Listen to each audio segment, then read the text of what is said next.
የሚገርም ስራ ነበራት። አሁን ከስራ ባዶ እጇን ቀርታለች። ገንዘቧ ከእጇ ሄዷል።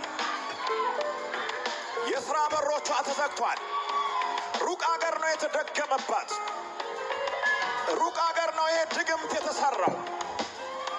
ዘመኗን ሁሉ እንድትጎሳቆል የተሰራው። ራሷን ለማጥፋት ትመኛለች። ተስፋ በመቁረጥ ስሜት ውስጥ ነው ያለችው። እየተናገርኩ ሰውነቷ ላይ ራሷን አውቃለች። ጩህ ጩህ እያላት ነው።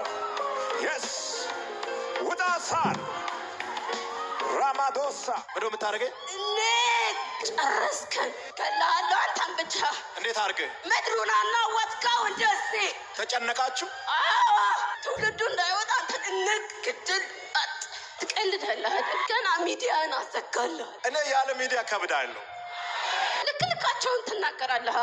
እኛ ደግሞ እውነት አንልም። እውነት ውሸት ነው የምንለው። እናንተ እኔስ? አንተማ ያው ውስጥ ያለው የከበረው ስላለ ሚዲያ ላይ የሚንጫጩ ከአራቲስቶ እያለን እናባዛለን። እውነት ስትናገር ቅልቅል አድርገን ውሸት ምን አገባን? ለዚህ እኮ ነው እኔ እናንተን የሚቀጠቅጣችሁ። እንዳውቃለን። እሱማ ብንቀጠቀጥም ያው ባሏ እኮ ነው እዚህ ይዞ ነው የመጣው። አንተም በጣም ይወደዋል ባሏ። ብር ሲባል አትስት ትለዋለች። እሱ ደግሞ ታይ እግዚአብሔር ይጎበኘናል ይላል። ለአንተ ያለው ፍቅር ህፃኑ ደግሞ አንቺ ዩጋና ሄደች ስጋጋል እንትሽ የሚወጣው ይላል። እናቱ እንዴት እንደምቀጠቅጠው ህፃኑ ቅጥቅጥ።